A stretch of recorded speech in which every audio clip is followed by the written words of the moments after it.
जोहार, जय मूल निवासी। मैं रविंद्र राणे, MNTV पर आपका स्वागत है। आरएसएस ने बनाया देश को अखंड नहीं, देश को खंड खंड में तोड़ने का एजेंडा। गैर बराबरी और विषमतावादी ब्राह्मणवादी धर्म से धर्म परिवर्तन करते हुए जिन लोगों ने समतावादी धर्म को अपनाया या अपनी सभ्यता को सुरक्षित रखा या उसका संवर्धन किया, उन बौद्ध, सिख, मुस्लिम, क्रिश्चियन, लिंगायत अल्पसंख्यक धर्म के विरोध में संघीय द्वारा षड्यंत्र चल रहे हैं।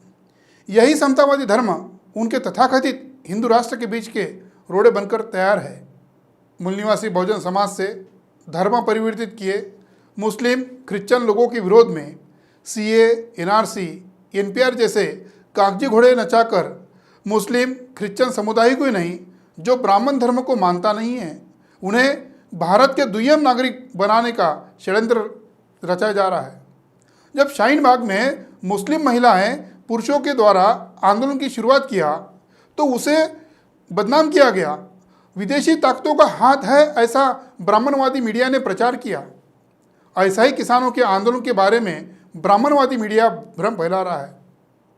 कल आतंकवादी गतिविधियों में शामिल होने वाली भाजपा की सांसद प्रज्ञा सिंह ठाकुर ने कहा कि पश्चिम बंगाल को हम आने वाले समय में हिंदू राज्य बनाने वाले हैं, यानी पश्चिम बंगाल को आने वाले समय में तोड़ने का षड्यंत्र बनाया जा रहा है। ब्राह्मणवादी व्यवस्था ने पहले बुद्ध को विष्णु का अवतार घोषित किया। 2011 की जनगणना के अनुसार भारत में बौद्धों की संख्या 84,42,272 है और इनमें से 65,31,200 यानी 77.36% बौद्ध अकेले महाराष्ट्र राज्य में है। यानी बौद्ध भारत की आबादी में 1.9% है। बुद्ध की विरासत को ध्वस्त किया, जो ध्वस्त नहीं हुआ उसका ब्राह्मणीकरण किया। तीसरी सबसे बड़ी माइनॉरिटी सिख धर्म के लोग हैं। साल 2011 की जनगणना के आधिकारिक आंकड़ों के मुताबिक भारत में 2,83,116 सिख रहते हैं। आज सिख समुदाय के लोग पंजाब, हरियाणा, हिमाचल प्रदेश, दिल्ली राज्यों में हैं। आज़ादी के पहले मुस्लिम बहुल पश्चिम पंजाब को पाकिस्तान को दे दिया। भारत में रहकर या विदेशों में रहकर सिख समुदाय के लोग आर्थिक संपन्न एवं सांस्कृतिक सभ्यता को यानी धर्म, भाषा, वेशभूषा, खान पान को नया आयाम देने में सफल रहे। कनाडा में जाकर अपना राजनीतिक दबाव बनाया। वहाँ के प्रधानमंत्री जस्टिन ट्रूडो के मंत्रिमंडल में सिखों का वर्चस्व स्थापित हुआ। वहाँ किंग मेकर बने हुए हैं। इसीलिए जस्टिन ट्रूडो भारत के कृषि कानून के विरोध में आंदोलन में समर्थन दे रहे हैं। 1950 में भारत के पंजाब से 2 राज्य बने, पंजाब और पटियाला। नाभा, जींद, कपूरथला, मलेरकोटला, फरीदकोट, कलसिया की रियासतों को मिलाकर एक राज्य बना, the Patiala and the east Punjab state union यानी PEPSU। बाद में कांगड़ा जिले और कई जिलों और कई रियासतों को मिलाकर हिमाचल प्रदेश को केंद्र शासित प्रदेश के तौर पर घोषित किया। पंजाब का एक और बंटवारा 1967 में जब हरियाणा अलग राज्य बना दिया। पंजाब के किसानों का केवल कृषि कानून के विरोध में संघर्ष नहीं है, बल्कि वो सांस्कृतिक संघर्ष है। पंजाब के और कोई बंटवारे ना हो, इसके लिए संघर्ष है। संघियों की नज़र वहाँ की उपजाऊ जमीन है, सांस्कृतिक पहचान को खत्म करने पर तुले है। इस पंजाब को खत्म करके कुछ हिस्सा हरियाणा, कुछ हिस्सा राजस्थान और कुछ दूसरे राज्यों को देने की साजिश रची जा रही है। वैसे पेरियार रामास्वामी का द्रविड़ विरुद्ध हिंदू का सांस्कृतिक संघर्ष था। वो संघर्ष धार्मिक, भाषिक संघर्ष था। उन्होंने पहली बार द्रविड़ नाडु एक गैर राजनीतिक संगठन बनाया। द्रविड़ नाडु यानी द्रविड़ों का देश बनाने की मांग की थी। इस बीच में पेरियार और CN अन्नादुरई के बीच मतभेद हो गए और आधा अधूरा वो आंदोलन रह गया। पिछले कुछ सालों से दक्षिण भारत के राज्यों के अर्थमंत्री समूह की मीटिंग चल रही है। दक्षिण भारत की आबादी 20% है और टैक्स 30% लिया जाता है। कुल दक्षिण भारत के राज्यों से 100 रुपये जाता है तो केंद्र सरकार उनको 4 रुपये वापस दे रही है। सारा पैसा उत्तर भारत पर खर्चा कर रही है।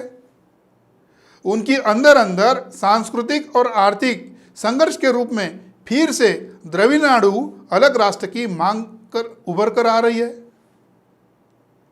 इसका कारण मोदी सरकार लोगों के खान पान पर निर्देशित कर रही है।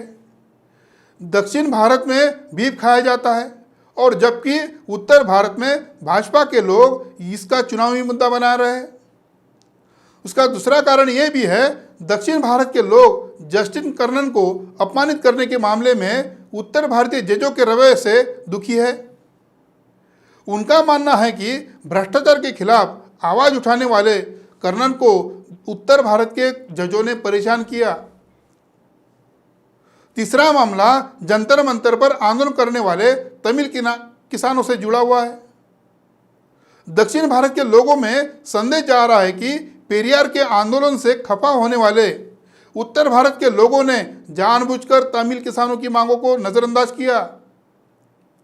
इस बीच जो अभी किसान आंदोलन चल रहा है, तमिलनाडु के national south Indian reverse interlinking farms association के किसानों ने आरोप लगाया है, इस विरोध को बाधित किया जा रहा है। इसके कई प्रयास किए जा रहे हैं। एसोसिएशन के लीडर अब्दुल्ला ने कहा, हम 300 लोग 4 नवंबर को दिल्ली जाने वाले थे। रेलवे का टिकट बुक किया था, लेकिन हमारे टिकट रद्द किए गए। हमारे नेता तमिलनाडु में गिरफ्तार कर लिया गया। हमने टिकटों पर लगभग 900 रुपये खर्च किए और भारतीय रेलवे द्वारा केवल 400 रुपये वापस किए गए। हमने 2 दिसंबर को फिर से टिकट बुक किया और फिर से टिकट रद्द किया गया। दक्षिण भारतीयों का असंतोष 15वें वित्त आयोग के वित्त आवंटन को लेकर है।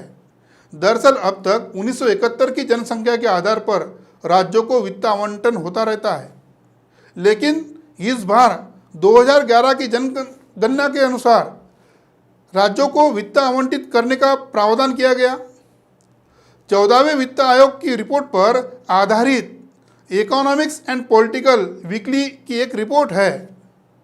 1971 की बजाय 2011 की जनगणना का इस्तेमाल करने की वजह से साल 2015-2020 के दरमियान आंध्र प्रदेश को लगभग 24,000 करोड़, तमिलनाडु को 22,000 करोड़, केरल को 20,000 करोड़ से अधिक, कर्नाटक को लगभग 8,500 करोड़ से ज़्यादा नुकसान उठाना पड़ेगा। देश में सबसे ज़्यादा केरल विदेशी मुद्रा भारत को देती है। सबसे ज़्यादा जीएसटी महाराष्ट्र 2 लाख करोड़ रुपए भारत को देता है। उसमें मुंबई की सहभागिता सबसे ज़्यादा है।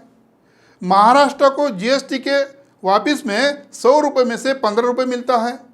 मुंबई से बड़े बड़े उद्योग, फिल्म सिटी, IFSC, अंतर्राष्ट्रीय वित्तीय सेवा केंद्र अन्य राज्यों में भाजपा सरकार लेकर जा रही है। कल चलकर मुंबई की हालत दुरुस्त करने के बहाने मुंबई को केंद्र शासित प्रदेश के सूची में डाला जाएगा। तमिलनाडु को 100 रुपये में से 34 रुपये वापस मिलते हैं। उत्तर प्रदेश को 100 रुपये में से 200 रुपये मिलते हैं।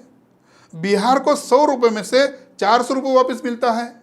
यानी उत्तर भारत पर ज़्यादा खर्च होता है, उनका आउटपुट कुछ नहीं है।